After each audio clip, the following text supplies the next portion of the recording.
Vasudevaya Narayanam Namaskrityam Naram Chaiva Narottamam Devim Saraswatim Vyasam Tato Jayam Mudire Nashtra Prayeshwa Bhadreshu Nityam Bhagavat Sevaya Bhagavati Uttama Shlokir Bhaktir Bhavati Naishtaki Krishnaya Vasudevaya Devaki Nandanaya Cha Nanda Gopakumaraya Govindaya Namo Namaha Jai Sri Krishna Chaitanya Prabhu Nityananda Sri Advaita Gadadhara Shiva Sadi Gaura Bhakta Vrinda Hare Krishna Krishna Krishna Hare Hare Hare Ram Ram Ram Hare Hare Hare Krishna. Dear devotees, sorry for being late. We are discussing Bhakti Vallabh, first canto of Srimad Bhagavatam. We are in chapter 5. Pandavas retire timely. So in this we have already covered almost 27 verses. Last verse we discussed is the Arjuna actually meditating upon the teaching of Lord Sri Krishna. And that teaching is Bhagavad-Gita. And that has actually helped Arjuna to again become composed and speak and understand and explain the whole situation. So this section will go remembering intimate moments Arjuna felt void of Krishna's absence. This we have already covered. Now this section is Arjuna focus on Lord's instruction and attain transcendence, which means he is again composed. So the next section which we will discuss is Maharaj Yudhishthira's retirement or Veer Sannyas, and then the last other Pandavas follow the same path. So this is 27th verse. Simply we are repeating. Desh Kala Arth Yuktani Hrit Tap Upshamani Cha Haranti Smaratas Chittam Govind Abhihitani Me. Me means me. Arjuna saying myself, Govinda, my dear Krishna, for Abhihitani, for my benefit he has narrated Bhagavad-Gita. And in all the Desh Kal, it means every time, every place it is useful. Hirtatap means the suffering of the heart. Upshamani means completely mitigate the miseries. Haranti, it just take away all troubles. Where, how? Simrantas, when we remember that. Chittam, which means consciousness actually. Chittam, mind, consciousness. When consciousness is focused on the teaching of Lord Sri Krishna, all the troubles are immediately mitigated. So when I remember the word of Govinda, which was suitable to place, time and subject, and which calmed the pain in my heart, those words break my heart. It means now I am separated from Krishna. His words are now giving me also the hope as well as giving me pain, because they always remind me Krishna. So I can say nothing more. Do not ask anything else, because anything, if I speak about Krishna, it will increase my suffering and pain because of separation from Krishna. When I remember those words of Govinda, which was suitable to place, time and subject, they break my heart. It means this remembrance of Krishna in his absence is very painful to me. And that is actually if we take these two words, and then Pandavas retired timely, because in Krishna's absence, all the memories of Krishna, which they have very intimate relationship with Krishna throughout, they are going to break their heart. Then you can think of Haridas Thakur. He was begging to Chaitanya Mahaprabhu that please, now I am not able to complete my sadhana of rounds. I want to just give up my life. Basically, he was not actually able to continue his sadhana, but he was knowing that once Mahaprabhu will leave, that pain will actually torment him more than anything. Therefore, he don't want to take that chance of suffering in absence of Mahaprabhu. So this is actually the main reasons for Pandava's retirement. And on the other side, because Krishna gave them responsibility to rule, now Krishna has left, why should they be there to enjoy? They are not enjoying.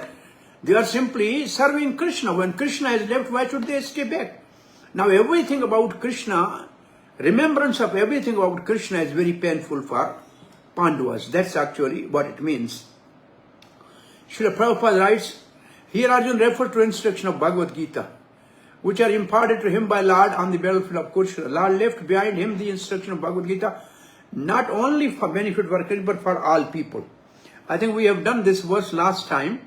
Srila Prabhupada writes, vast Vedic literature like Upanishad, Purana, Vedanta, Sutra, it is put within the study of great historic epic Mahabharata, Bhagavad-Gita.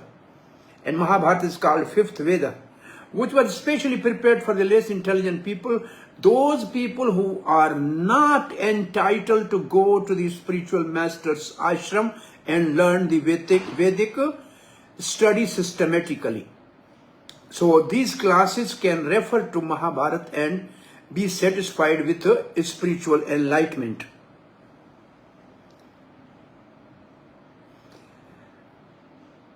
Teaching, the great teaching of Bhagavad-Gita, just to teach all the concerned that Bhagavad-Gita can be consulted at all critical times. Not only for solace from all kinds of mental agonies, but also for way out of great entanglement, which may embrace one in some critical hours. So it is Sanjeevani. It is Sanjeevani, life-giving. This is an art of actually living life according to the instruction of Krishna. And it is the perfect procedure for giving up the body. And what Arjuna is thinking, so Srila Prabhupada writes, merciful Lord left behind him the great teaching of Bhagavad-Gita so that one can take the instruction of Lord even when he is not visible to material eyesight.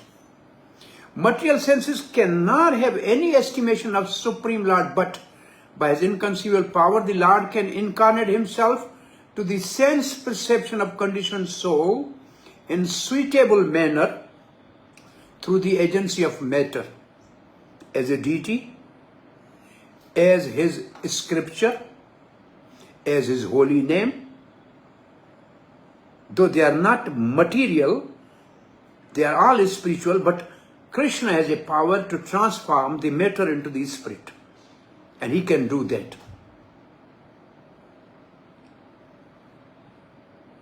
Which is also another form of Lord's manifested energy. Thus the Bhagavad-Gita or any authentic scripture, sound representation of Lord, is also incarnation of Lord.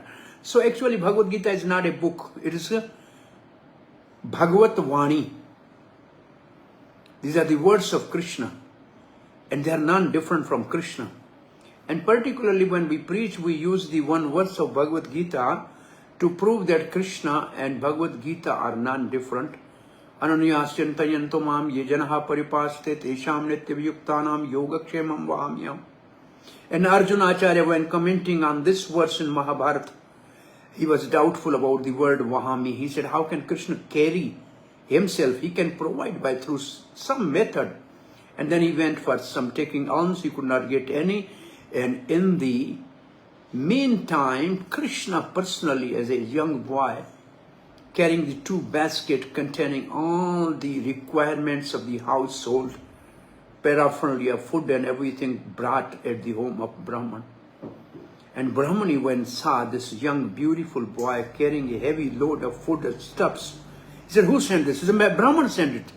Then was keeping it down, she saw a red mark on the back of that boy. He said, who has beaten you? He said, Brahman has beaten me because I was late in bringing the things. He said, my husband is so calm and peaceful person. How can he beat you? My son, you sit here. I am cooking something. You should also partake prasad and then go. In the meantime, the boy disappeared and the Brahman came, and when he saw the big feast, he said, "From where you got it? I do not get anything." He said, "I thought I will ask you once you finish your prasad, because why you have beaten that boy who has brought this heavy load of the eating material?" He said, "I never said anybody." He said, "You have beaten, there was a mark, red mark on the back of that boy." And then Pandit realized, he stopped eating. He never touched the food. He just ran to the book and he saw that red line which he has put on the word Vahami is no more there. And that mark was marked on the back of Krishna. It means every word of Bhagavad-Gita is Krishna Vani. It's not different than Krishna. So these are not books. They can only reveal according to our surrender and sincerity. Every time we read Bhagavad-Gita, we get a new message. So these are not books. Scriptures are the persons. They only reciprocate with us according to our sincerity, surrender, and selfless service. So that's Bhagavad-Gita, and any authentic scripture, sound representation of Lord is also incarnation Lord. There's no difference between the sound representation of Lord and the Lord himself.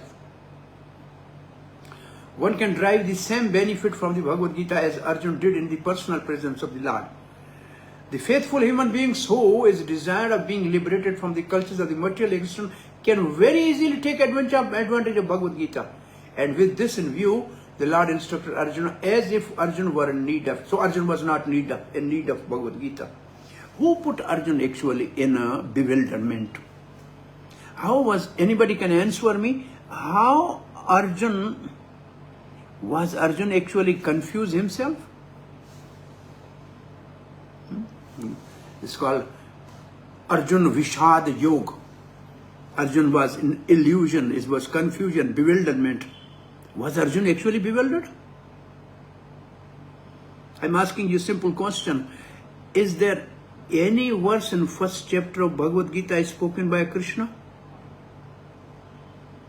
Has Krishna spoken in first chapter of Bhagavad-Gita? 25th verse. Yes, Maharaj, 25th half verse is spoken by Krishna. And that verse is, Krishna has pointed his finger towards the opposite army and said, Pashyetam Pandu Putram Pashyetam Kuruniti.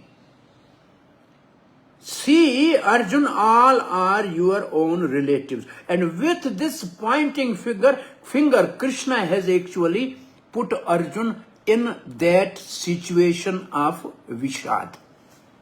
Arjuna is Krishna's associate, eternal. How can he be confused?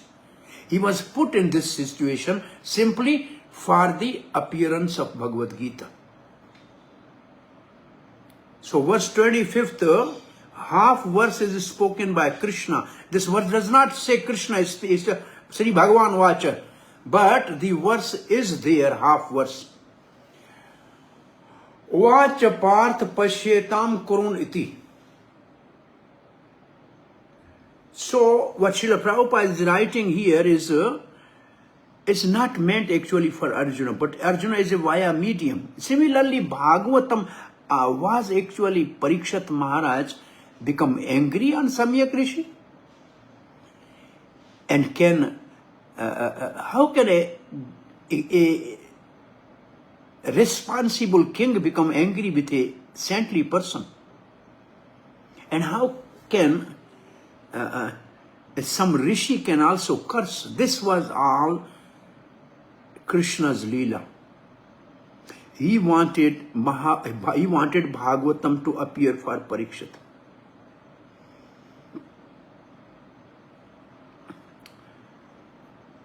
Parikshit, how can he be thirsty? He did not drink water for 7 days even after that incident. So it means he was not actually thirsty.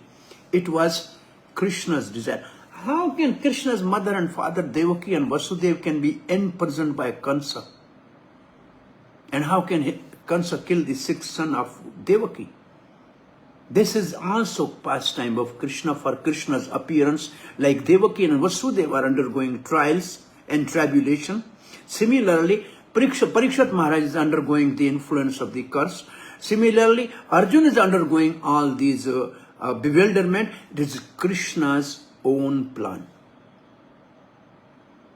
And in 8th chapter, chapter 9, it was very clearly explained by Bhishma Pitama, Pandavas, your sufferings are not due to your karma. It is due to time, and that time is under the direct control of Krishna. So he has arranged everything. So this is something, what I'm just speaking is when you speak on this verse only alone, then you can put all these things together. The Lord instructed Arjuna as if Arjuna was in the need of it. In Bhagavad-Gita there are 5 subject matters. And here Srila Prabhupada is using the different words. Supreme Lord, the living entity in nature, time and space, and the process of activity.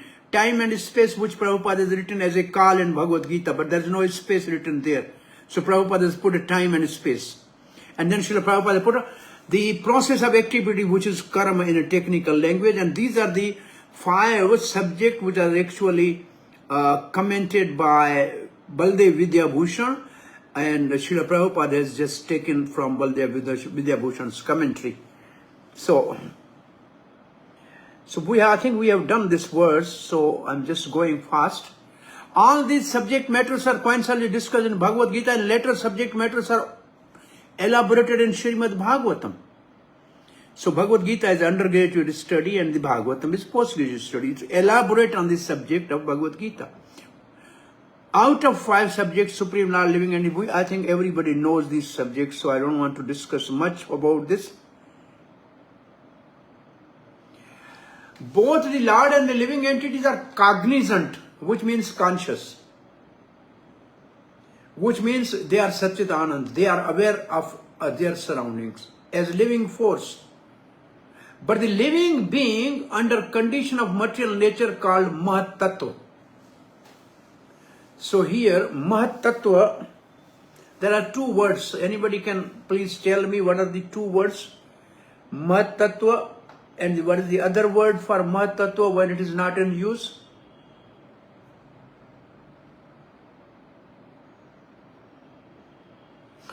Pradhan. Is it Pradhan to hold? Total material energy when it is not in use is called Pradhan. And when the creation is about to take place, that Pradhan is let loose and it is called Mahat Tattva. It is a total material energy. And it is agitated by time and glance of the Supreme Lord, and the 3 modes, they are then agitated, and the whole process of creation with the Ahankar, Kriya and other things takes place. So Srila Prabhupada writes, under material nature called Mahat Tattva misidentified himself as being different from the Lord. The whole scheme of Vedic wisdom is targeted to the aim of eradicating such misconception and thus liberating the living being from the illusion of material identification. When such illusion is eradicated by knowledge and renunciation. These are the 2 words again we have to always remember. The process to be freed from the material entanglement is Gyan and Vairagya.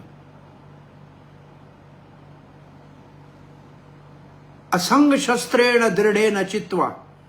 Asanga shastrena means Vairag. And dridena chitva means that sharpening of the renunciation is by knowledge. So these 2 words always remember, eradicated by knowledge and renunciation. The senses of enjoyment, the sense of enjoyment in Lord is real. He is Bhokta. Bhoktaram yaga tapasam. But such a sense in living entity is sort of wishful desire tree. Wishful desire tree, which means it's not real, it's an imitation. This difference in consciousness is distinction of the two identities, namely Lord and living being. Otherwise, there is no difference between Lord and living entity. Living being is therefore eternally one and different simultaneously. The whole instruction of Bhagavad-Gita stand on this principle, achantya bhed abhed tattva. The Bhagavad-Gita, in Bhagavad-Gita, Lord and the living entities are both described as Sanatan, are eternal, and Lord's abode far beyond the material sky is also called Sanatan. Living being is invited to live in Sanatan, existence of the Lord, and the process by which help them to approach the eternal abode is called Sanatan Dharma. One cannot, however, reach the eternal abode of the Lord without being free from misconception of material identification, and Bhagavad Gita gives us clue how to achieve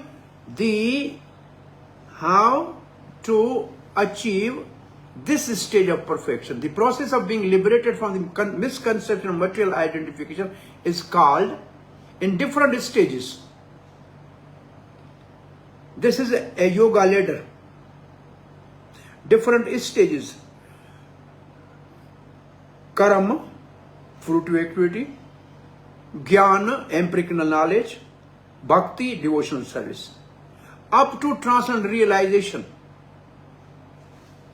Such a transcendental realization is made possible by dovetailing all above items in relation with Lord. It means karma, jnana and bhakti. So karma has to be made karma yoga, bhakti, jnana has to be called jnana yoga, means they are connected with Lord in that sense. Prescribed duties of the human being is directed in the Veda as gradually purify the sinful mind of the conditioned soul and raise him to the stage of knowledge. So one ashram system is ultimately has to come to the knowledge. And what is that knowledge? The purified stage of acquiring knowledge becomes the basis of devotional service. So knowledge is like a jnana, and the perfection of jnana is a realization that I am Brahm. And when one is realized that I am Brahm, then actually the real devotional services start. It means the purified devotional service starts after Brahma Bhuta stage. Brahma Bhuta prasanatmana sochati na kankshati sam sarveshu bhuteshu mad bhaktim labhate param.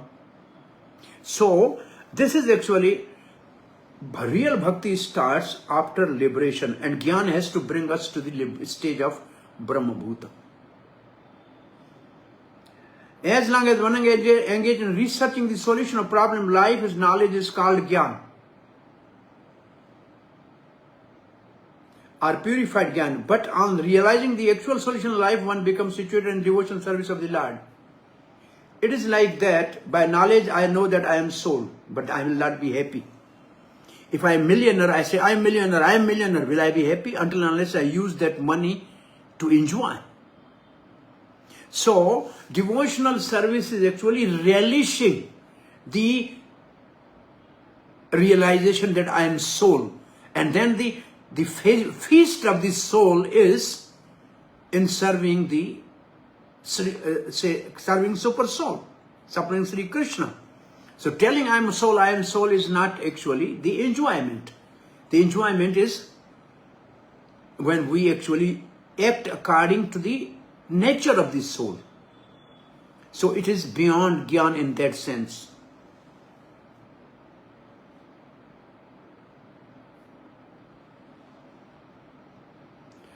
Bhagavad-Gita begins with problems of life by discriminating the soul from the elements of the matter, and proves by reason and argument that soul is indestructible in all circumstances. Second chapter of Bhagavad-Gita, Sankhya Yoga. Discrimination actually means Sankhya in that sense. And that the outer covering of the matter, the body, the mind, the changes of another terms, body and the mind, changes for another term of material existence which is full of miseries, which means next body. Bhagavad-Gita is therefore meant for terminating all different type of miseries. And Arjuna took shelter of this great knowledge which has been imparted to him during the Kurukshetra battle. Now Arjuna has stopped speaking. So Suta Goswami is commenting about this situation What is the expression on the face of Arjun? What are the expression on the face of Maharaj Yudhishthira? So he's saying, Suta Vacha, Evam Chintayanto Jishnu. Jishnu is the name of Arjun. Krishna Pad Saroroham. The lotus of the lotus, Saroroham means lotus, and the Krishna's lotus feet. Sohardena Ati Gadhena. It means extremely deep attachment with Krishna. Krishna was Sohird, well-wisher of Arjuna. Shanta Sida Vimala Mati. Arjuna become peaceful, and his Mati means actually intelligent. It had become Vimala, peaceful, without any tinge of contamination. Vimala, free from that. So the Goswami said, thus being deeply absorbed in thinking of the instruction of Bhagavad-Gita, of the Lord, which were imparted in the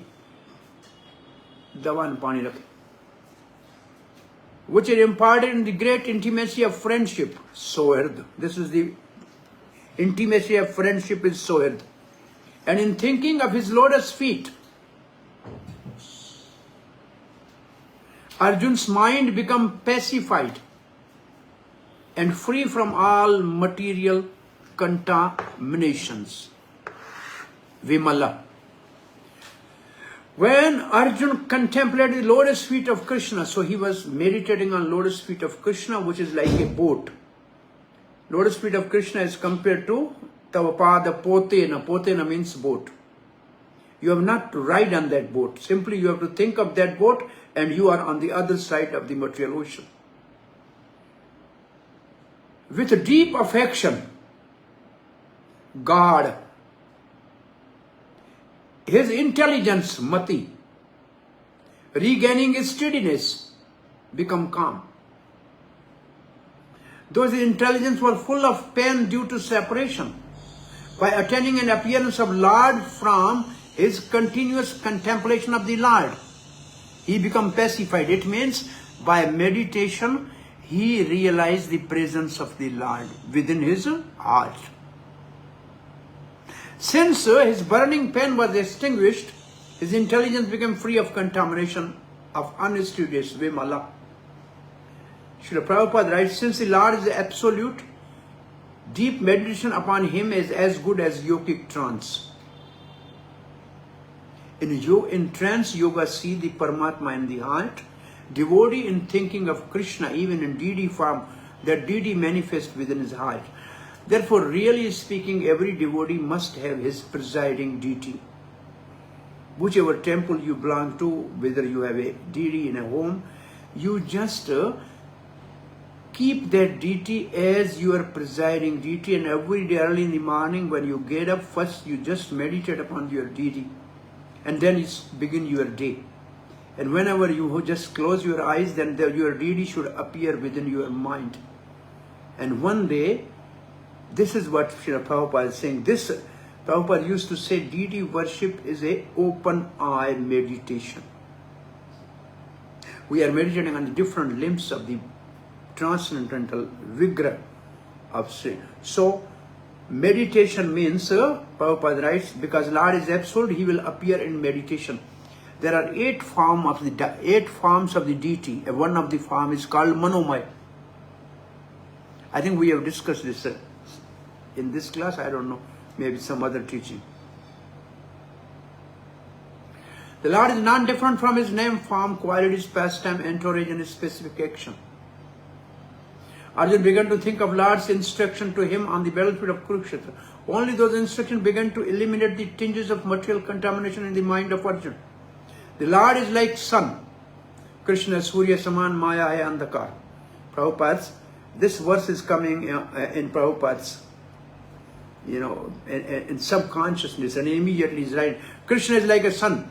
Sun's appearance means immediate dissipation of darkness or ignorance. And the Lord's appearance within the mind of the devotee can at once deliver him, drive away the miserable material effects. So this is actually this verse of the Chaitanya Charitamrita paraphrased here. Krishna है सूर्य समान माया या अंधकार, जहाँ कृष्ण था माया नहीं अधिकार. So Lord Chaitanya has therefore recommended constant chanting of the name of the Lord for protection from all contamination of material world. Cheto darpan marjanam. When Srila Prabhupada writes constant chanting, that he is specifically remembering Cheto darpan marjanam. The feeling of separation from Lord is undoubtedly painful to the devotee, but because it is in connection with the Lord, it has a specific transcendental effect which pacifies the heart.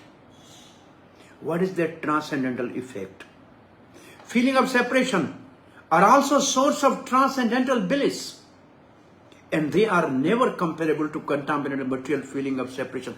What is the technical word for these two lines which just we read? Anybody can say what is the technical word for this? Feeling of separation. Vipralamba. Yeah, this is Vipralamba, which is actually the garland of Gaudiya Vaishnava. So Vipralamba Bhav is more blissful. That's Prabhupada is speaking about Vipralamba Bhav in these lines. So verse 29. Vasudevam griha anu dhyana paribhranghitarang sa bhaktya nirmal bhaktya nirmatita sish asesha kshayaya dhishno arjuna. Vasudeva Angri means lotus feet of Krishna. Anudhyana, actually speaking, dhyana means meditation, but anudhyana means following in footstep of. It means actually according to parampara. Paribhrantaha ransaha, which means, Prabhupada writes, were to expanded with great velocity. Bhaktya nirmathita asesha. With devotion, in devotion, nirmathita. Subsided. Mathita means actually churning. And nirmathit means peaceful, subsided. Asesha, nothing left. Asesh. Unlimited. There's nothing left, everything complete. Kshayaya, finish. Dhishni, conception, Arjun of Arjun. Arjun's constant remembrance of lotus feet of Krishna, Sri Krishna rapidly increases his devotion. And as a result, all the trash in his thoughts subsided. Arjun had his intelligence completely freed of all contamination by intense bhakti, which was completely filled with meditation on the lotus feet of Vasudeva. But the word mala means contamination like lust. That is true. But because Arjuna is just not an associate of Lord, but the avatar of Nar, it is not impossible for him to have such contamination. But perhaps we can say that his being as an Ans of Indra can have contamination. That is also cannot be. This verse explains Arjuna had intelligence, Dishna, completely free, nirmathita, of all contamination, kshayaya, such as lust from the very beginning by bhakti which appeared from his birth. So Arjuna is not conditioned soul. Srila Prabhupada writes, material desire in the mind are the trace of material contamination. By such contamination, living being is faced with so many computable and incomputable things that discourage the very existence of a spiritual identity. By such desires, living being is faced with computable means when his desires are fulfilled, he is happy, and incomputable when his desires are not fulfilled, he is in agony. And therefore, he has no time really to think about his spiritual existence. Birth, after birth, the conditioned soul is entrapped with so many pleasing and displeasing elements, which are all false and temporary. Temporary because they are material, false because they will not last long. They accumulate due to our reaction to the material desires. But when we get in touch with the Transcendental Lord in His veritable energies by devotional services, anybody can say what Srila Prabhupada is writing here. But when we get in touch with Transcendental Lord in His variegated energies by devotional service, the naked form of all material desire become manifest, and the intelligence of living being is pacified in its true color. So what Srila Prabhupada is speaking about is variegated energies. Anybody can think of what is coming in mind? Maya. Variegated energies, it is in plural, I think, no?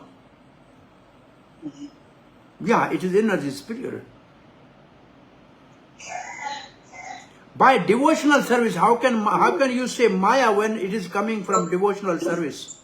Naked, I was thinking of naked truth. Yeah, by devotional service, which energies will Devotees.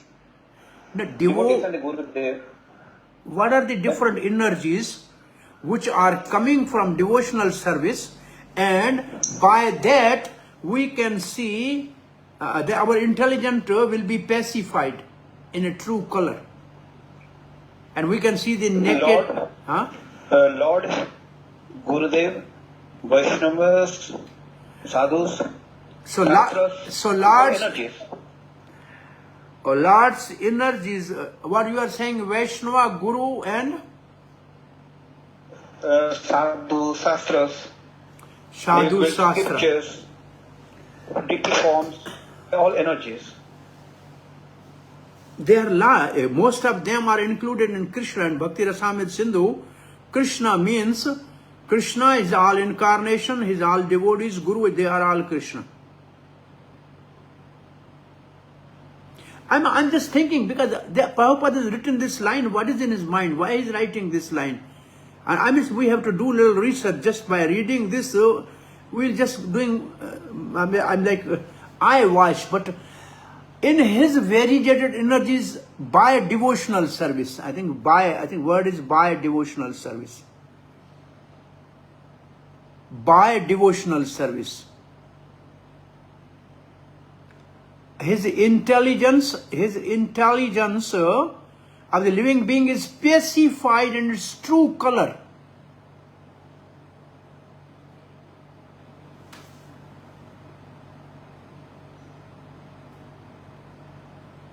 And then you see, let us read the last line and then discuss.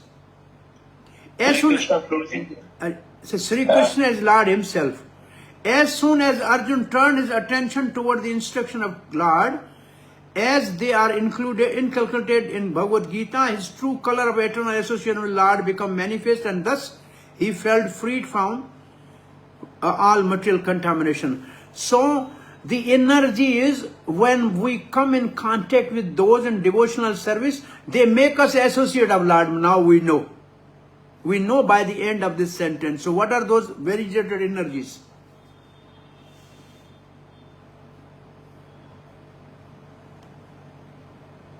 Any instructions?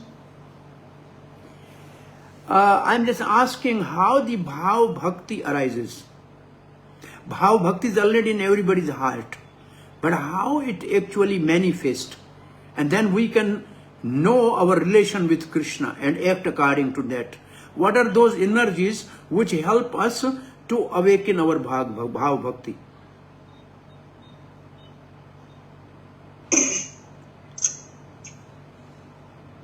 Bhakti Rasamrita Sindhu, I am speaking. I am just asking you, what are the energies of Krishna, by the way, simply? Guru, Sadhu, Shastra. This is energy of Krishna. Internal, external, and marginal. So what is internal energy? Bhakti is connect. Bhakti is Swarup Shakti of internal energy. So what is internal energy is ultimately divided into. Hladini, Samvit, Yeah, now you are right.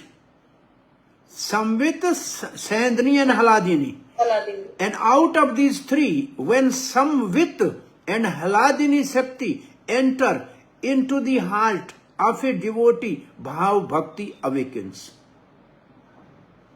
Please repeat, Prabhuji. Please repeat.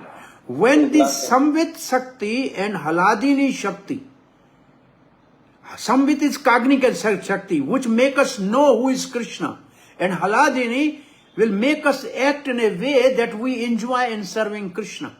These two energies has to come from some pure devotee's heart during devotional service.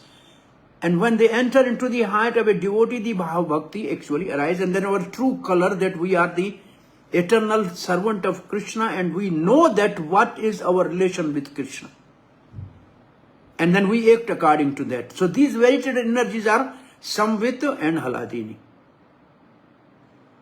according to the nectar of devotion. Then the next question, sometimes people ask that, oh, Bhav Bhakti is already there, so why you didn't need some other energies to awaken it? So seed is there, it is as a seed.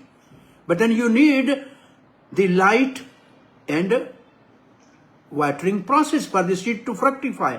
These are the two processes to fructify the seed, and they are always coming from a pure devotee's heart. So devotion is born from Bhakta Sangha. Bhakti Janam Haite Bhakta Sange. Anyway, we have a long way. So my question, Prabhuji, very nicely explained. My question is here. As soon as turn his attention towards the instruction of the Lord, so his true color of eternal association with the Lord became manifest. In Bhagavad-Gita, where we will be getting reference this Samvit and Hladini. Hladini Shakti is Mahatmanastu Mamparat Devim Prakritim Ashritaha. Mahatmas are under the protection of my Devi Prakriti, which is Hladini Shakti. Couple days, I think 2-3 months back, I was in Dubai and they asked me to speak few continuous day on teaching of Lord Chaitanya. So only in a preface, Srila Prabhupada has written, Chaitanya Mahaprabhu is Krishna himself, and the proof is given in Mahabharata, in Bhagavad-Gita, in Bhagavatam and in Bhagavad-Gita. When I was reading this and I was discussing with the devotees, I think Mahabharata we all know. Hemango, Swaranango, Hem Varno. Yes, in the Vishnu Sahasranam there is a mention of Chaitanya Mahaprabhu. In Mahabharata we all know. Krishna Varno, Krishna, say, Tvesha Krishna Sangopa. But where in Bhagavad-Gita Chaitanya Mahaprabhu? And on that particular day, I realized this is Devi Prakriti is Radharani. And the next verse is Satatam Kirtanayanto Mam.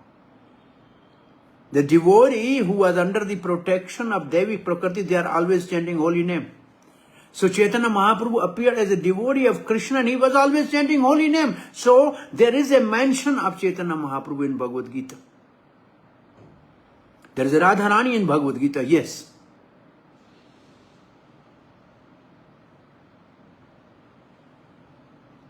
So these answers sometimes automatically come from within.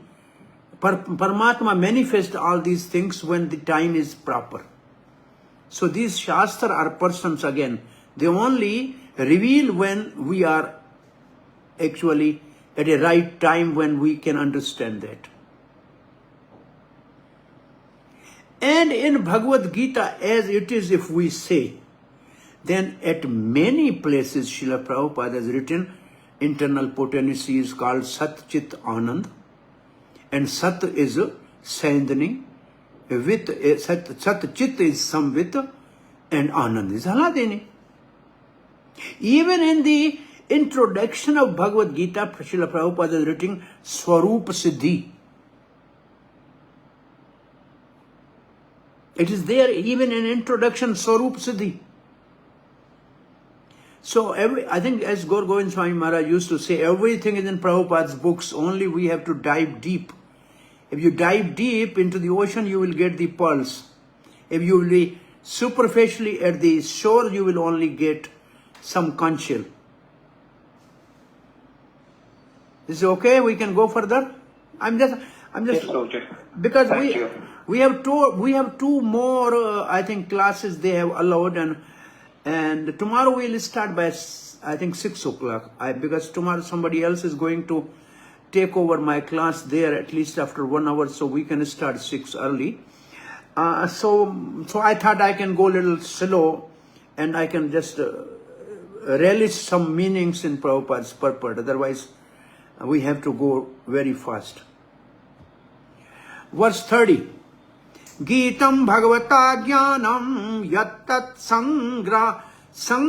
Sangrama Murdhani Kala Karam Tamo Ruddham Punar Adhya Gamat Prabho.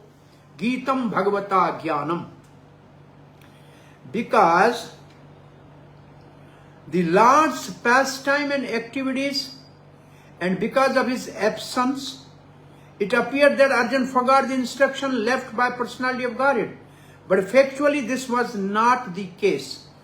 And again he became the Lord of his senses. Punar Adhya Gamat Prabhu. Prabhu here means Lord. He has become Lord Punar again of his senses. Kala Karam Tamo Ruddham. Because of the time those instruction was forgotten. Sangram Murdhani. Murdhani means in the beginning of the war. Murdhani means top. Top means in the beginning of the war. Arjuna again understood the knowledge sung by Lord in battlefield, which was not forgotten by influence of time, action or darkness. Kala, Karma and Tama. Caused by separation from Lord. It is said that when a person is burning in separation from a beloved person, by remembering the words of the beloved, the flame of that pain are extinguished.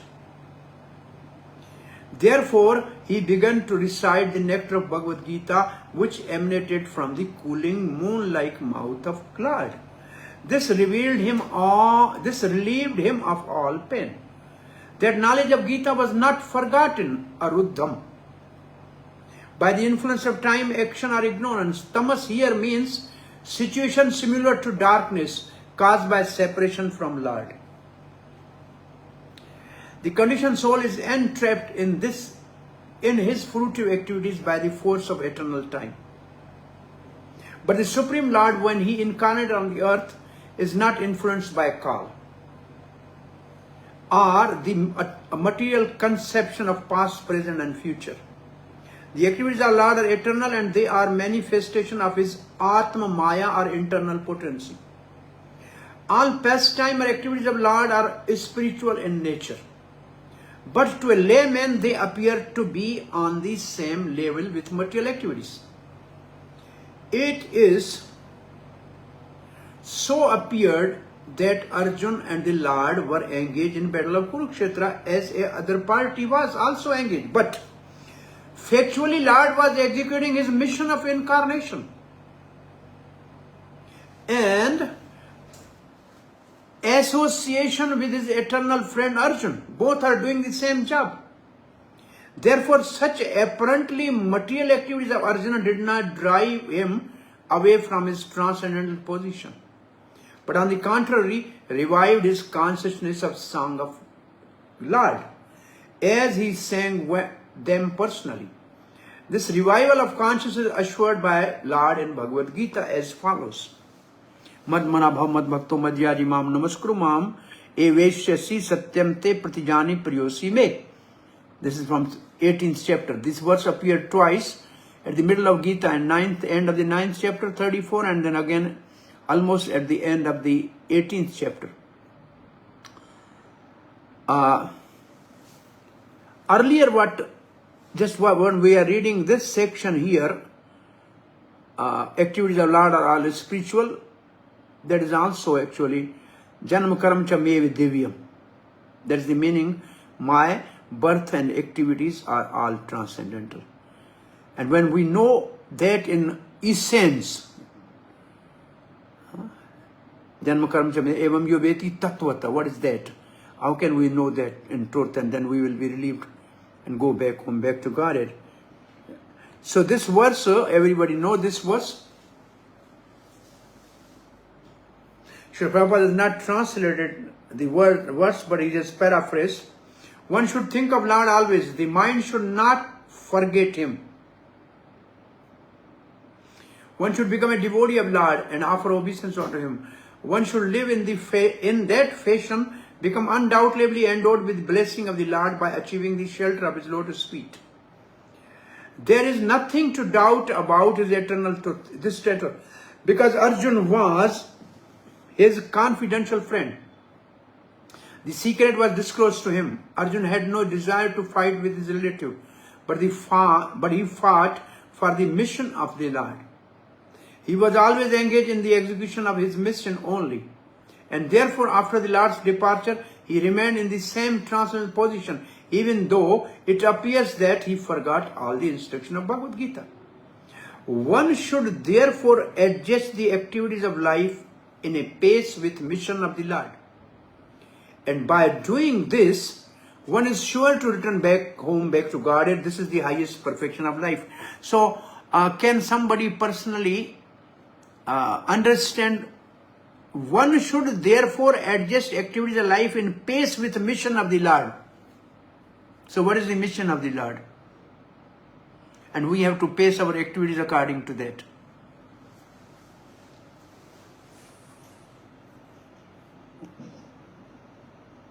Tasmat sarveshu kaleshu. Sorry? Say again? Tasmat sarveshu kaleshu mamanush. Tasvat sarveshu kaleshu mamanush samar yudhya cha. This is a Mahavakya of Bhagavad-Gita. This is called Mahavakya of Bhagavad-Gita. Bharat bhumi janma hela ja janma sarthak kari karo paropakar. This is Chaitanya Mahaprabhu's instruction. That's also good. Mission of Bhagavad-Gita, Prabhupada has in preface of Bhagavad-Gita, he said, the mission of Krishna is Man Mana Bhav Mad Bhakto. And then he said, we are simply teaching people same thing, mission of Bhagavad-Gita. But for us, how we have to pace with this mission means we have to follow these 4 sutri program, 4-point program of Krishna.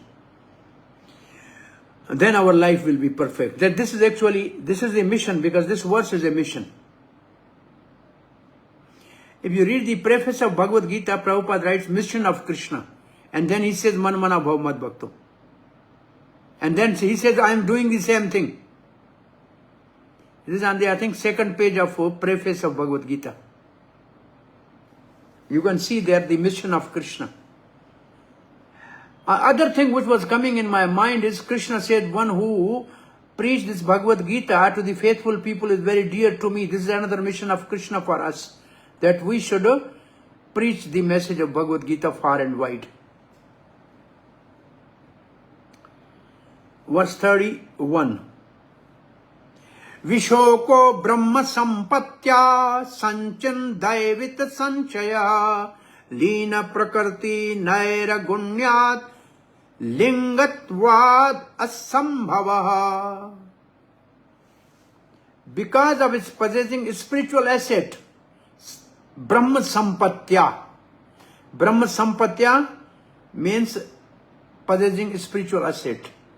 The doubts of the duality were completely cut off. Thus he was freed from 3 modes of material nature and placed in transcendence. There was no longer any chance of his becoming entangled in birth and death, for he was freed from the material form. Actually, the word ling is called subtle body. Actually, ling is subtle body. Ling Sarir is called subtle body. Sanchan Dveda Sankshaya, it means all his dualities are destroyed. Leen Prakrti Nirgunyat, he is freed from the 3 modes. Lingitvat Asambhava, now since he has no subtle body, so he will not get any gross body. By the wealth of friendship, spiritual Brahma, the word is Brahma. What is the word Brahma? Brahma Sampatya means the wealth of friendship with Krishna. By the wealth of friendship with Krishna. So our Brahma Sampatya means our relation with Krishna. He destroyed his lamentation. He vanquished all doubts about separation from Lord. Since he was beyond the guna by his nature, it's not he become, he's already beyond by his nature. Though difficult to perceive, and therefore was without a subtle body, ling, sarir. He had no birth in the material world. In the Gita it is said, Manmana bhav mad bhakto mad yaji mam namaskuru. Same. Chakravarti Bhada has quoted same verse which Prabhupada has given in a previous purport. In that verse, Krishna said, you will come to me without doubt. This was indicated in the future. O Arjuna, at the right time, you will come to me. But out of affection, I today speak to you the method when you will try to attain me because of great separation in the future.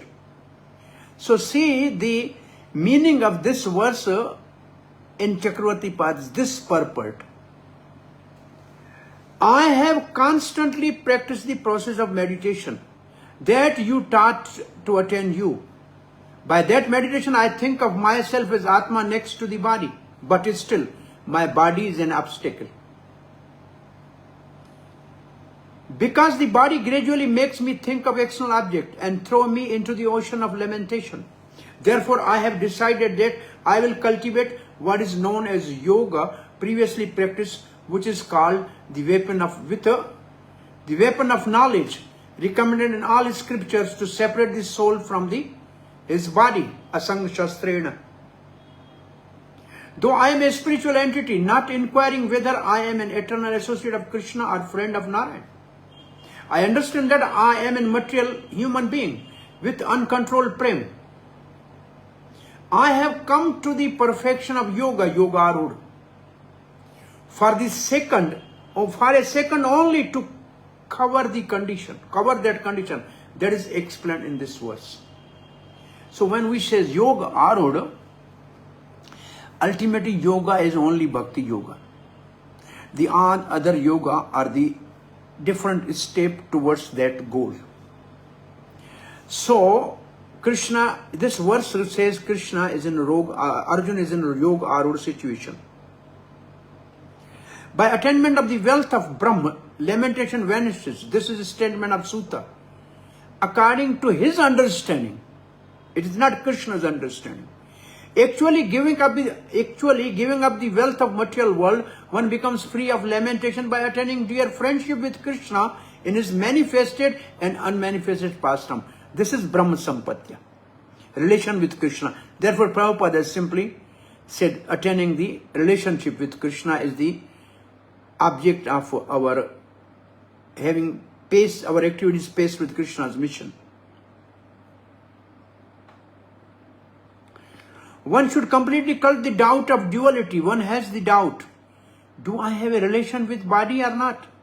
Arjuna's doubt is as follows. Actually, though there is difference between Krishna and me, the doubt is that previously because of mutual friendship, there was oneness between us. But now there is separation, Daivat. Will Krishna again bring me to the oneness of happy friendship? Or the meaning can be, he cuts the contemplative doubt. He will drown me in the ocean of suffering by separation, David. Nor should there be fear of future material existence by even the person born in material world. Because the merging Prakriti into the substance without quality, he has no rebirth. Meaning is clear. However, actually there is no rebirth because he does not have subtle body, lingatvat.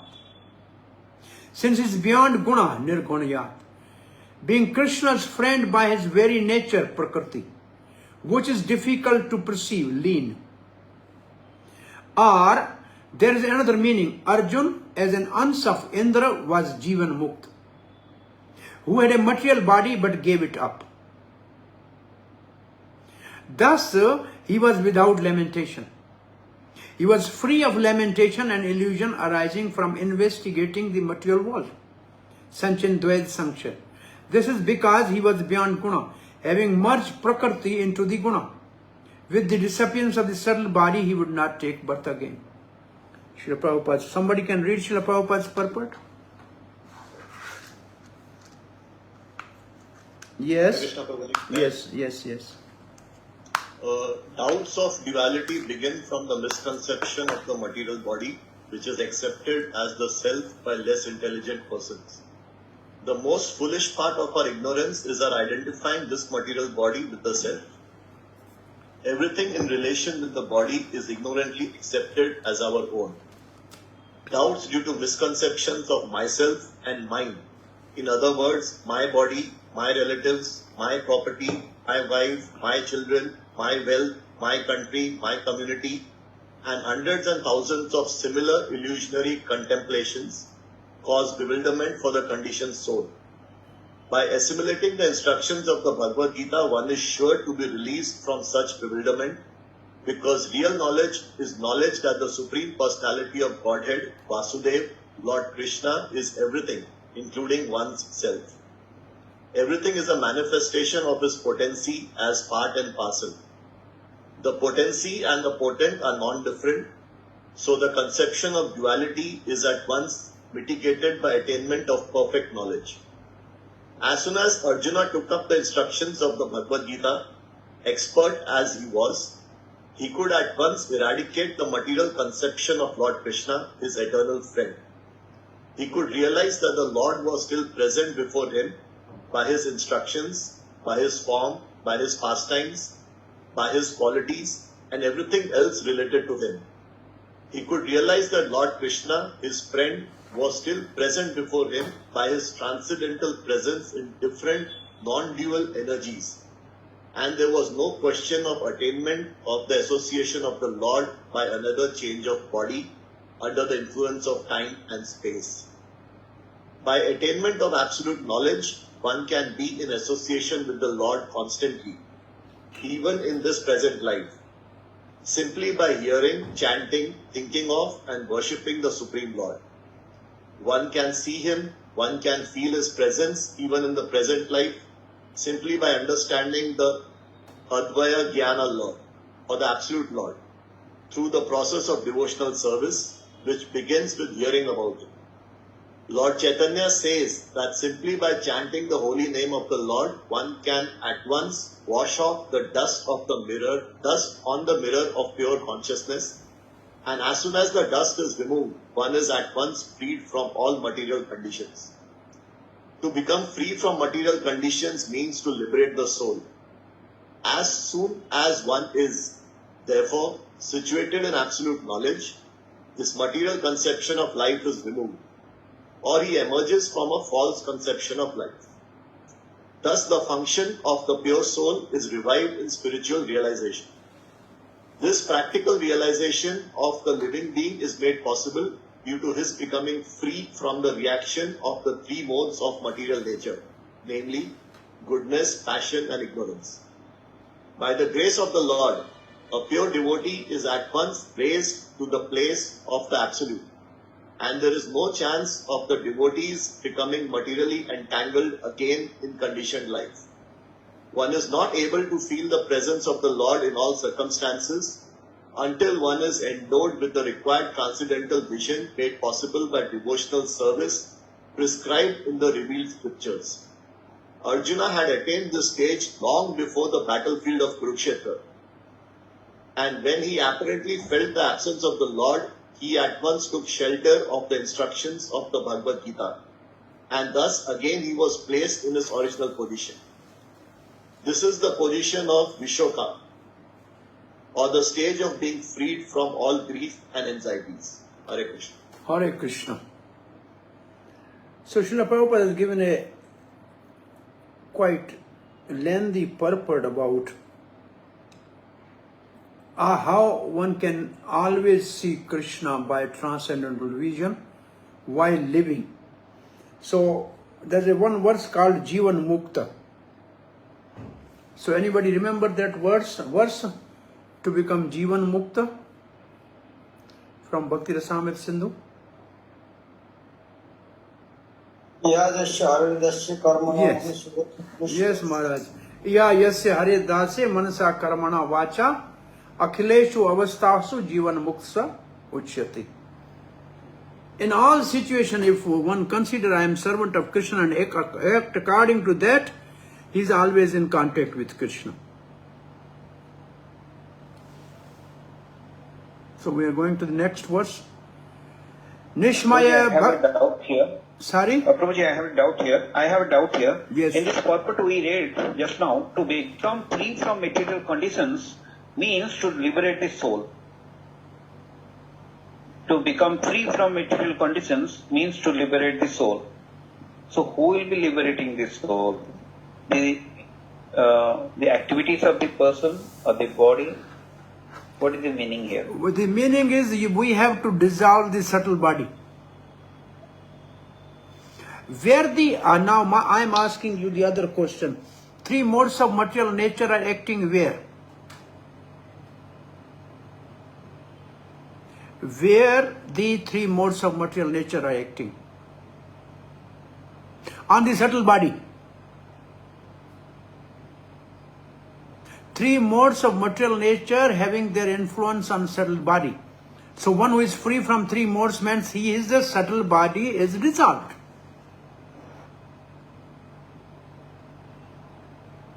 The three modes of material nature, they exert their influence on the subtle body and they form our nature. And our nature is Jivera Swarupa Krishna Nitya Das. So when we are free from the three modes of material nature, then we are situated in our original nature, nature of the soul, not nature of the subtle body. Because the three modes have no influence on the soul, they have influence on the subtle body. So actually, what Prabhupada has written these lines, they are explaining the word Linga Sarir, Lingatvat. Okay. Another question is that in the purport, you say, Arjuna was Amsa of Indra. This I think once I told you. Indra and his Jivan Mukta. Yeah, this is I think once I told you, if you remember, these all five Pandavas, they are liberated eternal associate of Krishna and also Bhishma too. But along with their eternal associate constitution, the certain demigod enter into their body to serve Krishna. So the Dharmaraj enter into Yudhishthir, the Indra enter into Arjun, and Vayudev enter into Bhimsen. So when they are leaving their body, generally it says in Mahabharata they are going to the heaven. It means demigod portion is going to the heaven, but the eternal Arjun associate is going back to Krishna. So there are two personalities actually. Okay. Related to that, my doubt was, Indra got bewildered in Krishna Lila, and Arjuna is Amsa of Indra and he is Jivan Mukta. That was the doubt. No, Krishna. Arjun is already Jivan Mukta. Arjuna is not Jivan Mukta. Jivan Mukta is one who by practice become Mukta. But the eternal associate are eternally liberated souls. So Arjun is eternally liberated soul. And the portion of the Indra which is in Arjun is a Jivan Mukta, because by association with Arjuna he has served Krishna, so he has become Jivan Mukta. Thank you, Prabhu.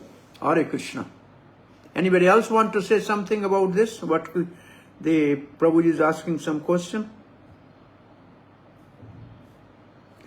Next verse. Nishmaya Bhagavan Margam Sangstam Yadukulasya Cha Swapathaya matim chakre nibrittatma yudhishtharaha. Upon hearing of the Lord Krishna's returning to his abode, and upon understanding the end of the Yadu dynasty's earthly manifestation, Maharaj Yudhishthira decided to go back home, back to Godhead.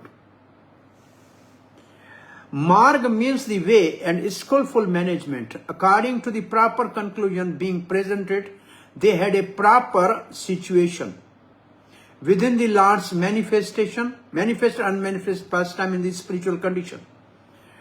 There are, however, a destruction of the external condition, so referred to Krishna's spiritual abode.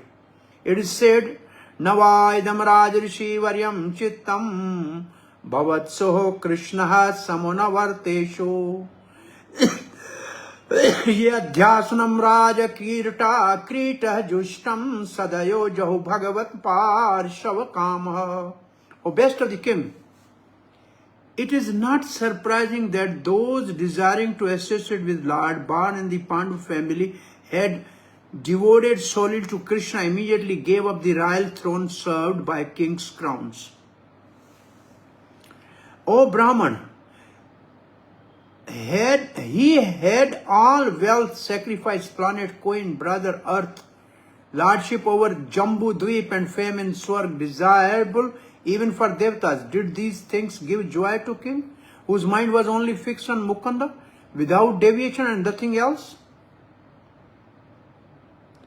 Though only Yudhishthira is mentioned, the same applies to all Pandavas. All 5 brothers made up their mind to attend Krishna's abode. Nibrit Atma means that their thinking was not revealed to others. It means confidential. Maharaj Yudhishthira also returned his attention to the instruction of Bhagavad-Gita after hearing about the Lord's departure from the vision of earthly people. He began to deliberate on Lord's way of appearance and departure. The mission of Lord's appearance and disappearance in the material universe is completely dependent on his supreme will. He is not forced to appear or disappear by any superior energy as the living being appear and disappear, being forced by law of nature. Karma. Krishna is beyond karma. Whenever Lord likes, he can appear himself from anywhere and everywhere without disturbing his appearance and disappearance in any other place. So he is simultaneously present in his abode, and he can appear anywhere, any place, anytime. He is like sun. Sun appears and disappears on its own accord at any place without disturbing its presence in other place. The sun appears in the morning in India without disappearing from Western Hemisphere. The sun is present everywhere and everywhere, anywhere and everywhere, all over the solar system. But it so appears that in a particular place the sun appears in morning and also disappears. So Prabhupada is comparing appearance of Krishna to appearance and disappearance of the sun. The time limitation even of the sun is of no concern, and so what to speak of Supreme Lord, who is creator and controller of the sun. Therefore, in the Bhagavad-Gita it said that anyone who factually understands the transcendental appearance and disappearance of Lord by his inconceivable energy become liberated from the laws of birth and death and is placed in eternal spiritual sky where the Vaikuntha planets are. Janma karam chuma devam evam yuveti tattvata. That is the verse explained.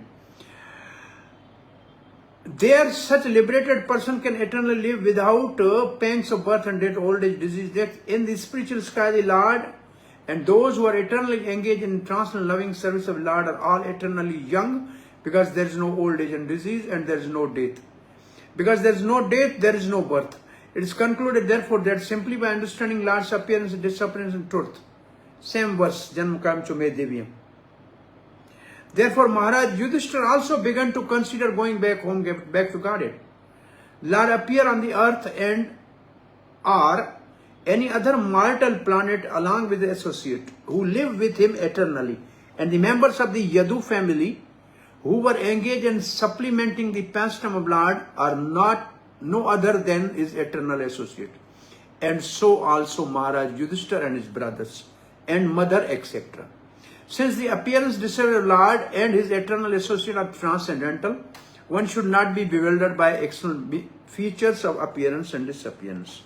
Verse 33.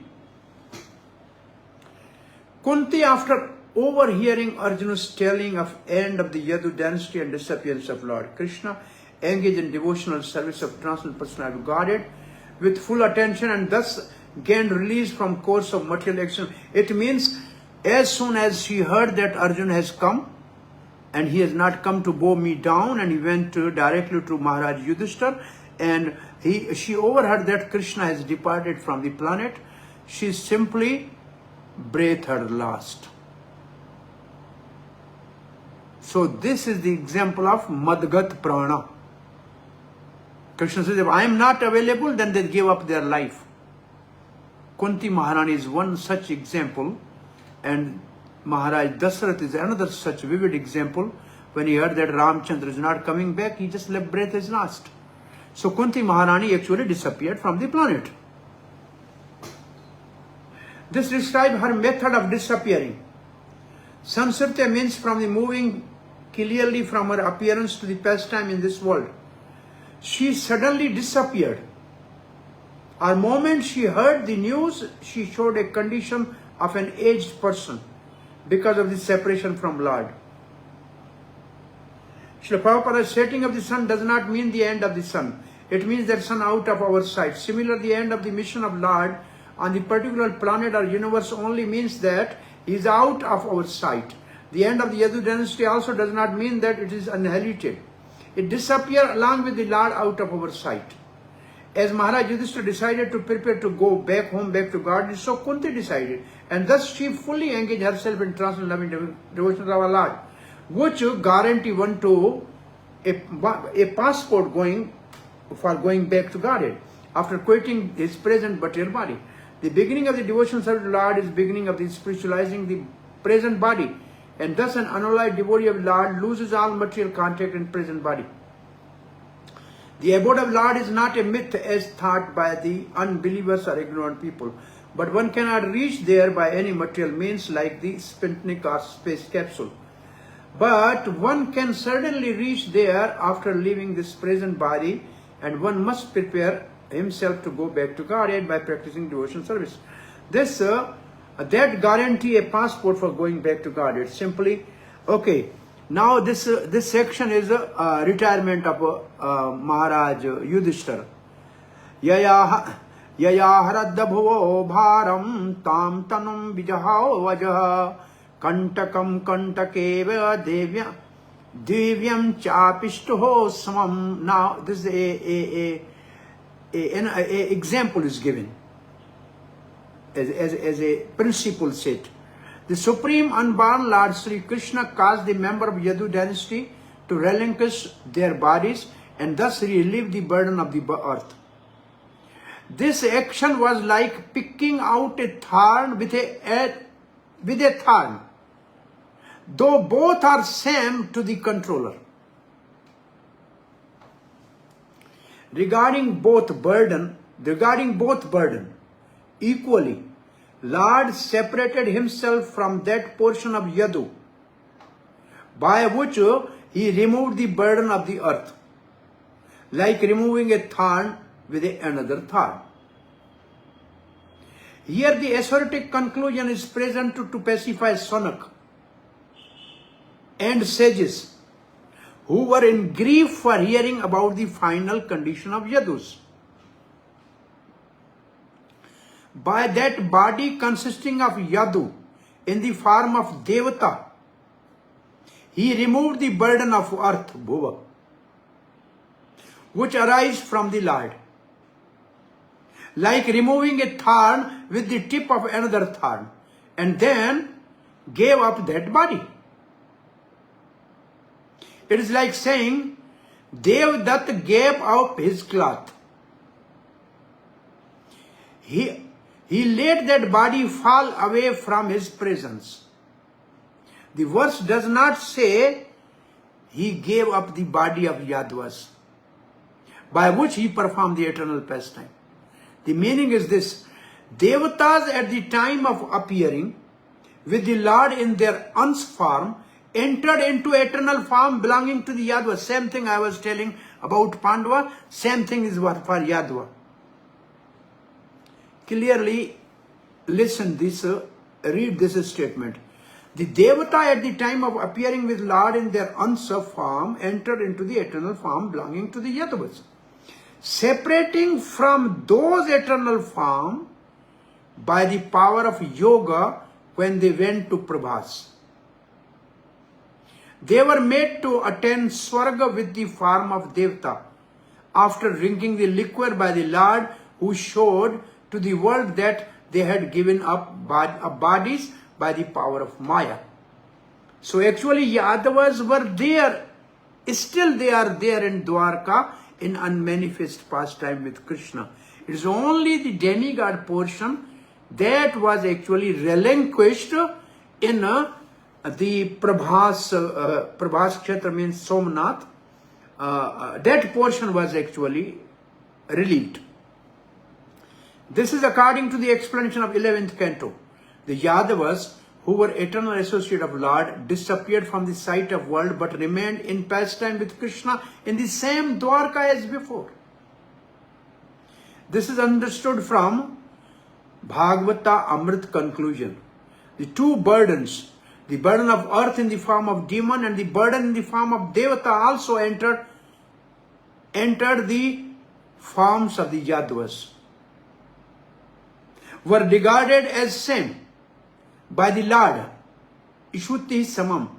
However, in the example, though two thorns are equal, the tip of the thorn as an instrument is the internal portion. Under Lord's influence, these are demigods, and acting as an assistant to the Lord's pastime. The other thorn, the object of action, though also acting as an assistant to the Lord's pastime, is the external portion under the influence of Maya. Amar Kosh says, Suchi agre shudras shatrau cha lom harshe cha kantakaha. Kantaka means the tip of needle, an insignificant enemy, hair standing on the end. Anyway, the point is, both thorns are equal to the Lord. One is internal, acting according to the desire of Lord, that is demigod portion in the Yadavas, and the other thorn are the demons. They are also not independent, but they are acting under the external energy of the Lord. Srila Prabhupada is quoting Vishwanath Chakravarti Thakur's purport. He said the Rishi Shonak and others who were hearing Srimad Bhagavatam from Sutta at Naimisharanya were not happy to hear that Yadavas dying in the madness of intoxication. To give them relief from the mental agony, Sutta Goswami assured them that Lord caused the member of Yadu dynasty to relinquish their bodies, by which they had to take away the burden of the earth. The Lord and his eternal associate appeared on the earth to help the administrative demigod in eradicating the burden of the earth world. He therefore called for some of the confidential demigod to appear in Yadu family and serve him in his great mission. After the mission was fulfilled, the demigods, by the will of the Lord, relinquished their corporeal bodies by fighting among themselves in the madness of intoxication. The demigods are accustomed to drinking the somaras beverage, and therefore drinking of the wine and intoxication are not unknown to them. Sometimes they were put into trouble for indulging in intoxication. Once the son of Kuvera fell in wrath of Narad for being intoxicated, but afterward they regained their original form by the grace of Lord Krishna. This is Damodar Leela. We should find this story in 10th canto. For Supreme Lord, both the Asura and demigod are equal. But the demigods are obedient to the Lord, whereas the Asuras are not. These are two thorns. One is internal, other is external. Therefore, the example of picking out a thorn by another thorn is quite befitting. One thorn which causes pin prick to the leg of the Lord is certainly disturbing to God. And the other thorn which take out the disturbing elements certainly gives service to the Lord. So although every living being is a part and parcel of Lord, still one who is pin pricked to the Lord is called Asura, and one who is voluntary servitor to the Lord is called Devata or demigod. In the material world, the Devatas and Asuras are always contending, and the Devatas are always saved from the hands of Asura by the Lord. Both of them are under the control of Lord. The world is full of two kinds of living entities, and The Lord's mission is always to protect Devata and destroy the Asuras. Whenever there is such a need in the world, and to do good to both of them. Verse 35. Yatha matsyadi rupani dhakte jahayad yatham nata bhubharaha kshipito yena jaho tachakalevaram. The Supreme Lord relinquished the body which he manifested to diminish the burden of the earth, just like magician. He relinquished one body to accept different ones, like the fish incarnation or others. Just as Lord maintained forms such as Matsya and gives up, and just as a magician makes a show of giving up his body, the Lord made a show of giving up his body by which he relieved the burden of the earth. Like magician, Krishna displayed the false show of giving up of his own body. The Lord maintains various forms and gives them up. He does not assume forms and then give them up. He has always form there. It's not he appears and then disappears. Even when he gives up these forms, he still has these forms. That is the meaning. How can one understand this? Just as a magician, Nata, giving up his body by cutting it, burning it, or losing consciousness, and shows this to all people and makes them believe it, and he still maintains his body and does not die. The Lord maintains his form as a Matsya, and while maintaining, gives them up also, just as magician still has the body, and giving up the body is illusion. So Lord has real forms such as Matsya, and giving up is illusory. And just the Lord maintained various forms and produced all illusion of the giving up them. In giving up that body by which they removed the burden of the earth, Krishna did not give up his body. That is an illusion. Lord does not take on a form of human like an actor, though he is Brahma in human form. Since his body is not material, in Mahabharata it is said, Na bhuta sangha sangsthanu dehasyat pramatmana. The body of Lord is not associated with the material element. Vishnu Puran says same thing. He who thinks that Krishna's body is material should be excluded from all action of Shruti and Smriti. If one sees him, he should bath with one's clothes on. And Vaishpayan Sahasranam Stotar, the Lord is called Amrita Ansoho Amrita Vapuhu. He has a body which is immortal and his limbs which are immortal. In his commentary, Shankaracharya says, Amritam Marana Rahitam Vapu. Amrita means that his body is without death. There is another meaning of the Jahayat. Jayat means he gives up, but it also implies by giving up. He gives or bestows.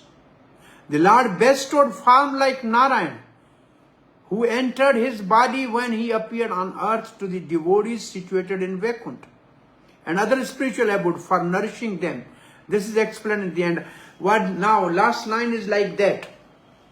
The portion of the body which Krishna gave up was the portion of the Narayan which entered in the eternal body of Krishna, and that body is going back to Vaikuntha. And Krishna's body is going to Golok. The Supreme Personality of Godhead is neither impersonal nor formless, but his body is not different from him. Therefore, he is known as embodiment of Satchidananda. In Brahda Vaishnava Tantra, it is clearly mentioned that anyone who considers, this is the same mantra, anybody who says Krishna's body is material, he is disallowed in any puja, in any worship, and anybody sees his face, he has to jump with cloth and take bath. That is the mantra. Lord is described as Amarth, deathless, same verse, which is quoted there in Mahabharata. Same verse Srila Prabhupada is saying, Amarth. And then Prabhupada is using, is a deathless, because he has no material body. Under the circumstances, Lord's dying or quitting his body is like jugglery of magician. Magician shows by his trick that he is cut to pieces, burnt to ashes, are made unconscious by hypnotic influence, but all are false, show only. Factually, magician himself is neither burnt to ashes, nor cut to pieces, nor is he dead or unconscious at any stage of his magical demonstration. Similarly, the Lord has his eternal form of unlimited variety, of which the fish incarnation, as was exhibited within this universe, is also one. Because there are innumerable universes, somewhere or other the fish incarnation must be manifesting his pastime without cessation. It means when Krishna is going from here, he is going in the same form to another planet, another universe. Because every day Krishna is appearing in some universe. So his appearance is a continuous process. And his disappearance is also a continuous process. Even his childhood pastime is eternal. When his childhood is here on this planet, the childhood is started in another planet. All his ages are also eternal. His Kumar age is eternal, his Pongal age is eternal, and his Kishore age is eternal. They are all eternal. He eternally has such form, and the appearance and disappearance as such our incarnation serves particular purpose. In Bhagavad-Gita 7:24 and 25. These are the important verses. Naham prakashati sarvasa yoga maya samavishta mudo nabijanati logo mamadamabhyam vedaham samatitani. These are the two verses Prabhupada is quoting. Impersonal. So this is the verse. Avaha avyaktam vyaktam apana manyate mam abudha param bhavam ajananto mam bhutamaishvara. This is the verse. Impersonal think that I have no form, that I am formless, but that at present I have accepted a form to serve a purpose, and now I am manifested. But such speculators are factually without sharp intelligence. Though they may be good scholar in the Vedic science literature, they are practically ignorant of my inconceivable energy and my eternal form of personality. The reason that I reserve the power of not being exposed to the non-devotees, Nam Prakashati Sarvasa. Now that first verse is over. The second verse, Avyakta Vyaktani Bhutan, that is over. The less intelligent fools, therefore, unaware of my eternal form, which is never to be vanquished, is unborn. In the Padma Puran, it is said that those who are envious and always angry at the Lord are unfit to know the actual and eternal form of Lord. In Bhagavatam also it is said that the Lord appeared like a thunderbolt to those who were restless. Now this is the feeling of different people at the Rangamancha of Mathura. So the wrestler was thinking Krishna is thunderbolt. Shishupal was when he was killed, he was thinking Krishna is his enemy. And he was dazzled by the Brahmajyoti of Krishna. Therefore, the temporary manifestation of Lord as thunderbolt to the wrestler appointed by Kansa, or the glaring appearance of the Lord before Shishupal, was relinquished by Lord. But the Lord as a magician is eternally existent and is never vanquished in any circumstances. Similarly, the Lord shows the universal form, and then he wound up that form, but Krishna was already there.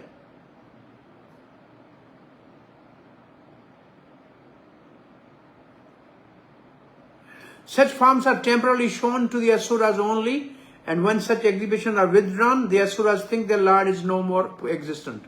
Just as foolish audience thinks the magician to be burnt to ashes or cut to pieces. Conclusion that Lord has no material body and therefore he is never to be killed or changed by his transcendental body. Verse 33. Yada mukando bhagavan imam mahim jahu swatanva sharvanyahat satakatha tada ahar eva pratibuddha chetasam abhadraheto kalir anavartatah.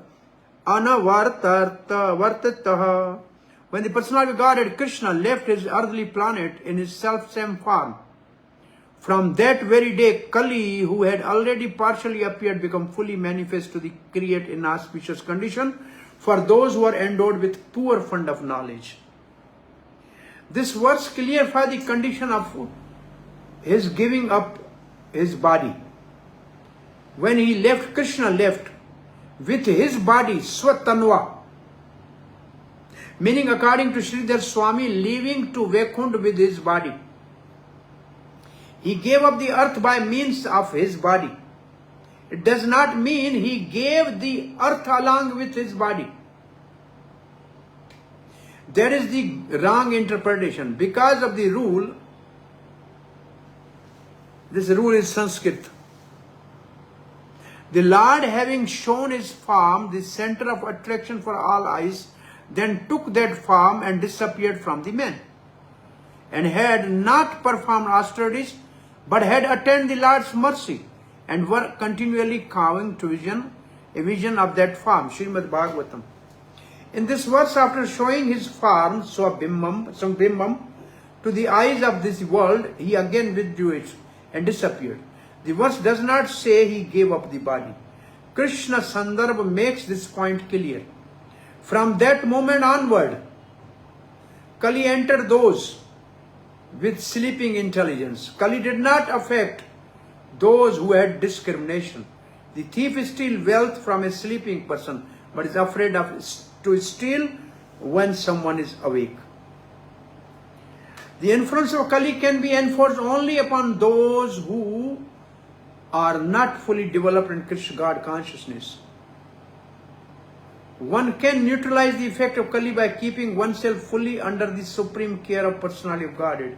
The age of Kali ensued just after battle of Kurukshetra, but it could not exert its influence because of the presence of Lord. The Lord, however, left this earthly planet in his own transcendental body, and as soon as he left, the symptom of Kali Yuga, as were envisioned by Maharaj Yudhishthira prior to Arjuna's arrival from Dwarka, began to manifest. And Maharaj Yudhishthira rightly conjectured on the departure of the Lord from the earth. As we have already explained, the Lord left our sight just as when the sun sets out of our sight. Next verse. Maharaj Yudhishthira was intelligent enough to understand the influence of age of Kali, characterized by increasing avarice, falsehood, cheating, violence throughout the capital, state, home, and among individuals. So he wisely prepared himself to leave home, and he dressed accordingly. The present age is influenced by the specific qualities of the Kali. Since the day of the battle of Kurukshetra, about 5,000 years ago, the influence of the Kali Yuga began manifesting. And from authentic scripture, it is learned that the age of Kali is still to run for 4,27,000 more years. The symptom of Kali Yuga, as mentioned above, namely avarice, falsehood, diplomacy, cheating, nepotism, violence, and all such things are already involved. And no one can imagine what is going to happen gradually with further increase of influence of Kali till the day of annihilation. We have already come to know that the influence of the age of Kali is meant for godless, so-called civilized men. Those who are under the protection of Lord have nothing to fear from the horrible age. Maharaj Yudhishthira was a great devotee of Lord, and there was no necessity of his being afraid of age of Kali. But he prepared to retire from active household life and prepare himself to go back home, back to Godhead. The Pandavas are eternal companions of Lord, and therefore they are more interested in company of the Lord than anything else. Besides that, being an ideal king, Maharaj Yudhishthira wanted to retire just to set an example for others. I think this is the essay for you to write. As soon as there is some young fellow to look after the household affairs, one should at once retire from the family life to uplift oneself to spiritual realization. And how it applies to the ISKCON is also in your essay. One should not rot in the dark well of household life till one is dragged out by the will of Yamraj. Modern politicians should take lesson from Maharaj Yudhishthira about voluntary retirement from active life and should make room for younger generation. Also, retired old gentlemen should take lesson from him and leave home to spiritual realization before forcefully dragged away to meet death. Swarat Pautram Vinyayam. So he just enthroned Maharaj Parikshit, his grandson, as the emperor of Hastinapur, who was qualified equally as emperor, master of all the land, bordered by seas. Enthroned Parikshit. And Parikshit has observed rules of proper for king and was equal in qualities to himself. Tayo Niviha means the land belted by the ocean. Srila Prabhupada writes, the total land on the earth bordered by sea was under the subjugation of king of Hastinapur. That is Bharatvarsh actually. Bharatvarsh means all land surrounded by salty ocean. Maharaj Yudhishthira trained his grandson Maharaj Parikshit, who was equally qualified in state administration in terms of king's obligation to the citizen. Thus Parikshit was enthroned on the seat of Maharaj Yudhishthira prior to his departure back to Godhead. Concerning Maharaj Parikshit, the specific word used, Vinyanyam, is significant. Why was the king of Hastinapur? Why was the king of Hastinapur, at least till the time of Maharaj Parikshit, accepted as emperor of the world? The only reason is that the people of the world are very happy because of the good administration of the emperor. The happiness of the citizen was due to the ample production of natural products such as grain, fruit, milk, herbs and valuable stones, minerals and everything that the people needed. They were even free from all bodily miseries, anxieties of mind and disturbances caused by the natural phenomena and other living beings. Adi Bhautik, Adhyatmik, these are the miseries. Because everyone was happy in all respect, there was no resentment, although there were sometimes battles between the state kings for political reasons and supremacy. Everyone was trained to attain the highest goal of life, and therefore the people were also enlightened enough not to quarrel over trivialities. The influence of age of Kali gradually infiltrated the good qualities of both the kings and the citizen, and therefore the tense situation developed between the rulers and ruled. But still, even in this age of disparity between the ruler and the ruled, there can be spiritual emolument and God consciousness. That is the special prerogative. Krishna consciousness, Prabhupada is not written because this book was written before Krishna consciousness was established. I think, what is the time? Are we going over time? Mathurayam tatha varjam. So that's the next verse says, then he posted Vajra, the grandson, the son of Anuruddha, the grandson of Lord Krishna, at Mathura as the king of Sursen, as king of Aye. Afterward, Maharaj Yudhishthira performed a Prajapati sacrifice and placed in himself the fire for quenching household life. Hare Krishna. So Vajra was the son of Anuruddha. So Maharaj Yudhishthira, after placing Maharaj Parikshit on the imperial throne of Hastinapur, and after posting Vajra, the great grandson of Krishna, as the king of Mathura, accept the renounced order of life, is called Veer Sannyas. The system of 4 order of life that Prabhupada writes, the same Varna Ashram, that I think everybody is very familiar with all this. Yudhishthira Maharaj, as an ideal king, voluntarily retired from active administrative life to prepare himself for the next life. Everyone's life must be so arranged that the last stage of life, say at least the last 15 to 20 years prior to that, can be absolutely devoted to devotional service of the Lord to attain the highest perfection of the life. It is clear, it is really foolishness to engage oneself all the days of one's life in material enjoyment and fruitive activities. Because as long as the mind remains absorbed in fruitive work for material enjoyment, there is no chance of getting out from the conditioned life of the material bondage. No one should follow the suicidal policy of neglecting one's supreme task of attaining the highest perfection of life, namely going back home, back to Godhead. 40. Visajya tatraha tat sarvam dukula valyadikam. This dukul is a cloth which has 2 borders. It's called dukul. It's a dupatta.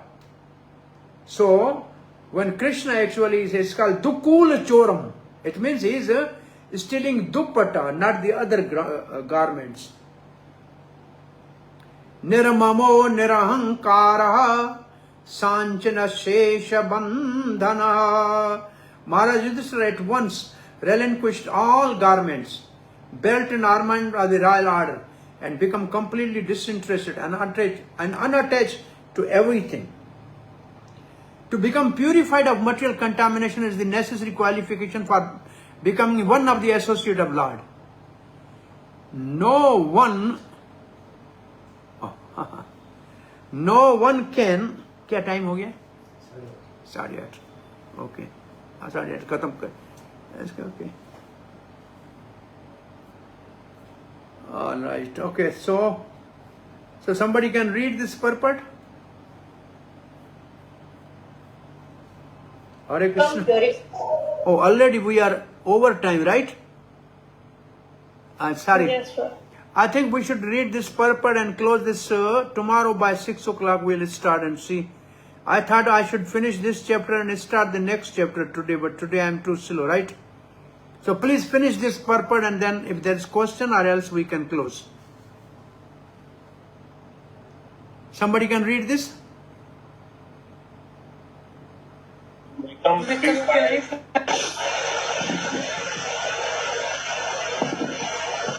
Hare Krishna, yes? To become purified of material contamination is a necessary qualification for becoming one of the associates of the Lord. No one can become an associate of the Lord or can go back to Godhead without such purification. Maharaj Yudhishthira, therefore, to become spiritually pure, at once gave up his royal opulence, relinquishing his royal dress and garments. The shaya or saffron lion cloth of a sannyasi indicates freedom from all attractive material garments, and thus he changed his dress accordingly. He became disinterested in his kingdom and family, and thus became free from all material contamination or material designation. People are generally attached to various kinds of designations. The designations of family, society, country, occupation, wealth, position, and many others. As long as one is attached to such designations, he is considered materially impure. The so-called leaders of men in the modern age are attached by national consciousness, but they do not know that such false consciousness is also another designation of the materially conditioned soul. One has to relinquish such designations before one can become eligible to go back to Godhead. Foolish people adore such men who die in national consciousness. But here is an example of Maharaj Yudhishthira, a royal king who prepared himself to leave this world without such national consciousness. And yet he is remembered even today because he was a great pious king, almost on the same level with the personality of Godhead Sri Ram. And because people of the world were dominated by such pious kings, they were happy in all respects. And it was quite possible for such great emperors to rule the world. Thank you very much. So there's a one word throughout the purport, designation. What is the Sanskrit word for that designation? And if one give up that designation, then he go back to Godhead. What is that word? Anybody can quote that word? Upadhi. Right, Upadhi. Sarvopadi vinur muktam. Parturena, this is the word. Actually, when Srila Prabhupada write all these designations, he is thinking of this word Upadhi, and one has to relinquish from this Upadhi by only devotion. Rishikena sevanam bhaktir uttama. And that is the way of going back to Godhead. I think anybody has any question or comment, or we should end it here. Tomorrow 6 o'clock we will start. Yes? Prabhuji, I do have a question. Text number 37. What is the question? The purport. 37. Yes, what is the question is, and there is no necessity of his being afraid of the age of Kali, but he preferred to retire from active household life and prepare himself to go back home, back to Godhead.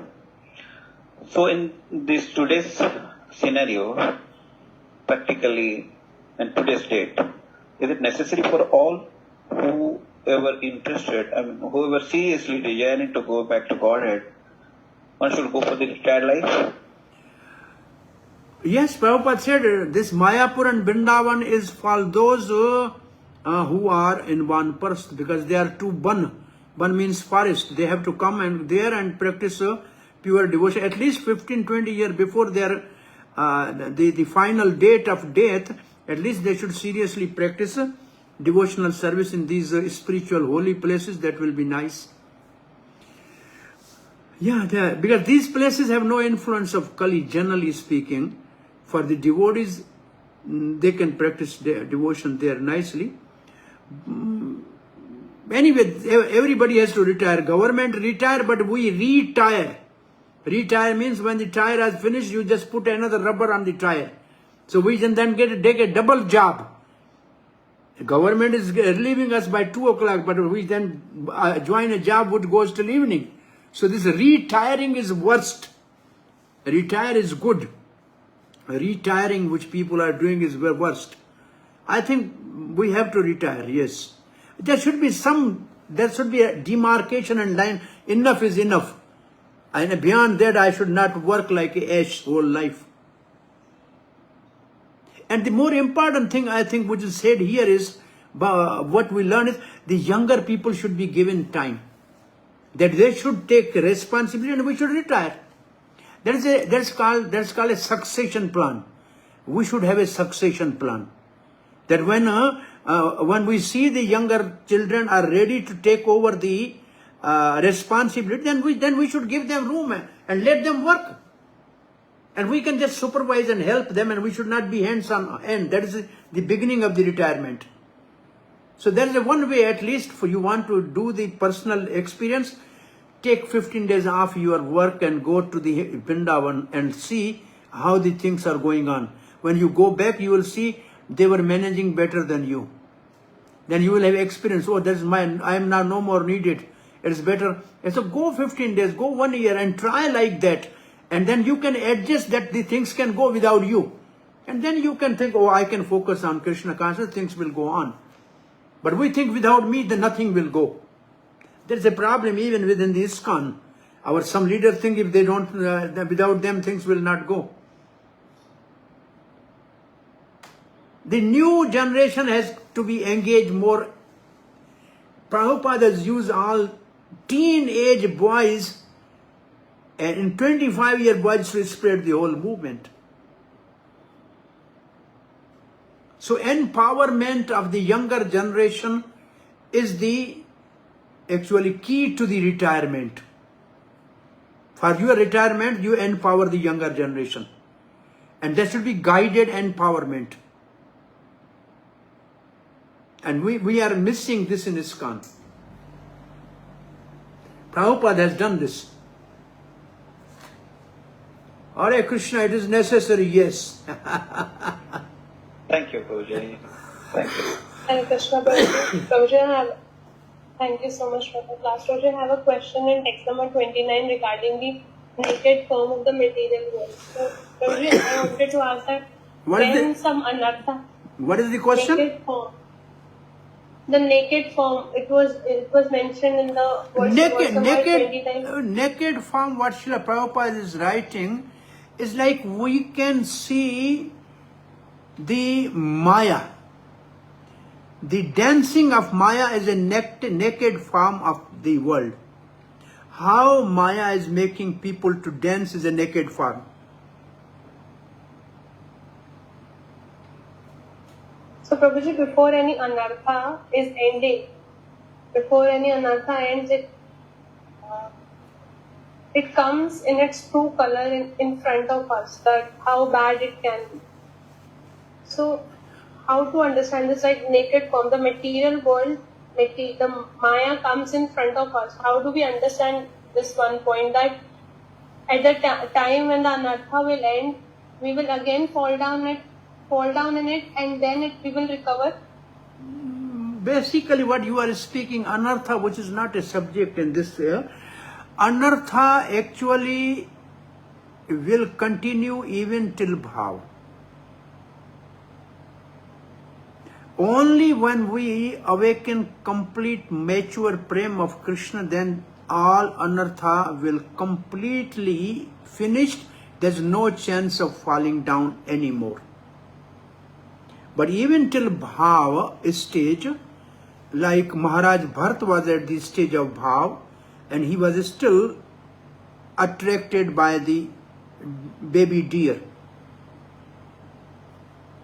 And even Chitraketu was at the stage of bhav, but he offended the Mother Parvati and become Virtasur. So, anartha, if your question is anartha will continue till bhav.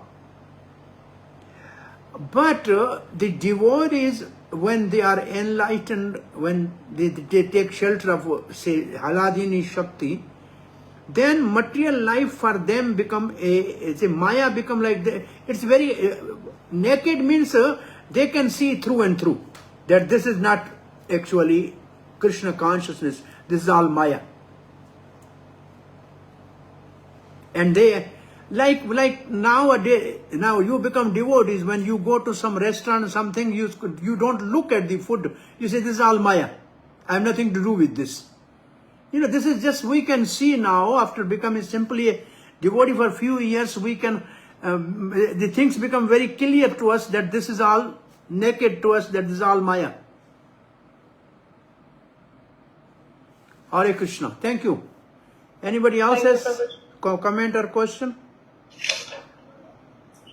Hare Krishna Prabhu, pronouns. Yes. Verse 33, talking about Kunti, how she was engaged fully in devotional service. So I was wondering what specifically devotional service was she fully engaged in, and she just remembered about Krishna and breathed her last. She thought of Krishna and breathed her last. She was knowing the form of Krishna personally. She was knowing the name of Krishna, and she has seen all the pastime of Krishna. So she has just meditated on Krishna and breathed her last. Yeah. And then for us, when we retire, what devotional service should we take? There's 9, Sarvanam, Kirtanam, Vishnu, Smaranam, Pada Sevanam, 9 process of bhakti we have to do. So we are doing now, but then we will do full time. Now we are doing part time. Same thing, Prabhupada said, mango is same. When it is unripe, it is also called mango. When it is ripe, it is also called mango. Even when we go to the Golok, again we have to chant Hare Krishna. So same thing we will do even in Golok, but there it is more pure and sweet and very tasty. But now it is like they say sour mango. It is not very tasty. We are doing same thing. We have to do the same thing. Thank you. And from previous class, I have a question. You're sharing with us the story about after the Durvasa Muni story, the extension to that, how he gave the benediction to Bhima. That was a joke. I remember this, but that's all right. Is there some reference for that? Can we read that somewhere? Or? Yeah, anyway, I have heard from a saintly person and I like this, so this is all right. This is just for fun. For relishment, spiritual relishment. This is a Madhu Mangal portion of the Krishna consciousness. Madhu Mangal has to make everybody laugh for some time. Okay. So Bhakta Vatsal Narsinga, you are from where? I'm in Mayapur, born in Mayapur. Okay. You are born in Mayapur? Yes. Okay, that's good. And parents are from? My mother is from Japan, my father is Bengali. Oh, mother is from Japan, huh? Okay. Welcome, Hare Krishna. Thank you. Yeah. Are you relishing Bhagavatam? Yes. Okay, thank you, Prabhu. Hare Krishna. Anybody else have any comment? Prabhuji, I wanted to ask a question in regard to text number 34. But if we commit, if Krishna saves us from some sinful activities, but again we get into the trap of sinful activities, so does Krishna condemn us? Will he again accept us? He is so merciful, maybe million times we commit mistakes, he never leaves us. As a super soul, he always accompanies us in all our different species of life. So he never leaves the hope. He is always there to forgive us. Krishna, there's one mantra in a Vedas which says he closes eyes and he opens eyes. Nimisha animisha. Krishna closes eyes when we make mistakes. He don't see that. And Krishna only opens his eyes when we see good things. So he never forget what we have done good, and he never remember what we have done bad. So Krishna is always merciful, and he is never hopeless. So we should have also hope that we should get association of Krishna. Okay, but how will then we be protected from the ignorance by this? Like always Krishna will I think save us. So how- therefore Krishna has asked Gurudev, the spiritual master, to train us not to make same mistake again, and reprimand us and really train us properly that we should not repeat the same mistake. So Krishna has given this responsibility to the spiritual master to train the disciples not to make same mistake again. Even Prabhupada was asked by one of his disciples, Prabhupada said, I will leave you, I will not accept you if you do like that. Then Tamal Krishna Maharaj said, Prabhupada, will you really, you mean that you will give? He said, how can I give? How can I leave them? I can never, they may make 100 mistakes, but I cannot leave them. So even the spiritual master is not going to leave us even we make mistakes. So what to speak of Krishna? How can he leave us? Hare Krishna. Hare Krishna. Thank you very much. Haribol. Vancha kalpatruvesya kripa sindhu vyayeva cha patitanam pavanebhyo vaishnavyo namo.